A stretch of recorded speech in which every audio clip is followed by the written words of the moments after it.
আমি লামপুরতে আইছি Lumpur local গাড়ি পিছু নিয়ে আইছি আইসের দিকে গাড়ি উল্টে করে আছে গা আইসের আমার দ্বার কিছু মাল সামান আছে মাল দিয়ে উঠে তো গাড়ির ভিতরে ঢুকছি গিয়া দিই 3টা বাচ্চা আর বাচ্চার মারা এক সিটের তলে লেগে গেছে 2টা মহিলা বড় বাচ্চাটা মারা গেছে আর ছোট বাচ্চাটা লেগে গেছে একটা তার মারা ইডিটে টাইনা বাই করছে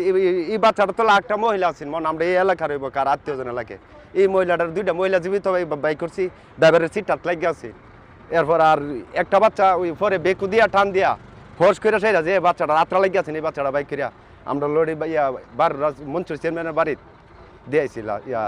লাশ একটা আর 2টা বাচ্চা আর মহিলা বৈশামুড়ার সামনে আইসা এটা আসলে একটা অটোকে ক্রস করতে গিয়ে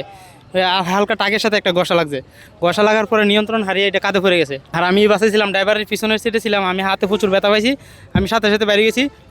আর এটার নিচে অনেকেই চাপা পড়ে গেছে প্রায় 5-6 জন তো মনে হয় মারা গেছে বা আরও বেশি হতে পারে আমি সঠিক বলতে পারবো না আমি বাড়ার পরে আর আমি 2-3 জন ছোটো ছোটো বাচ্চা ছিল এগুলো আমি বাইর করছি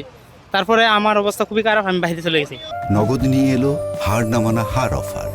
সর্বনিম্ন 10,000 টাকা রেমিটেন্স নগদে পাঠালে থাকছে স্বর্ণের হার জেতার সুযোগ। বেকু আলগি দিয়া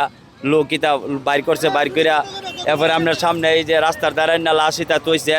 তো সারছে পরে আমরা এই এলাকার লোক এটা সবাই মানুষটা বাঁচাইছে আরও লোক ভিতরে আছেন বাচ্চা কাচ্চাও মারা গেছে আর আমাদের এই যে বাস গাড়ি আপনার বর্তমানে 2টা অ্যাক্সিডেন্ট করে আইছে একটা অটো কেন অটোর লোকটা মারা গেছে মুরব্বীর লোকও মারা গেছে এবারে পিক আপ ডাইনা গাড়িরও মারা আইছে আয়া এই বাস গাড়ি হ্যান থেকে উল্টে পড়ছে পরে দেখেন যে বাস গাড়ির যে অবস্থা দেন এটা 60-70 বছরের বাস এই রোডে চইলা বিভিন্ন জায়গাতে দিগান্তর গাড়ি অ্যাক্সিডেন্ট করে মানুষের নিরীহ মানুষের জান নিতেছে আমরা প্রধানমন্ত্রী যে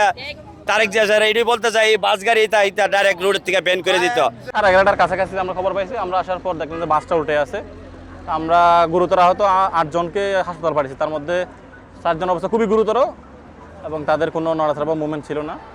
তারপরে এই যে গাড়ি হচ্ছে বাস এবং এই যে পিক আপ 2টাই যাচ্ছিল ব্রাহ্মণবাড়িয়া সদরের দিকে শাহবাজ মাধবপুর থেকে তাদের পরিচয় এখনো জানা যায়নি সবাইকে হাসপাতাল পাঠানো হয়েছে আমরা হাসপাতাল থেকে খোঁজ নিয়ে আপনাদেরকে জানাতে পারবো।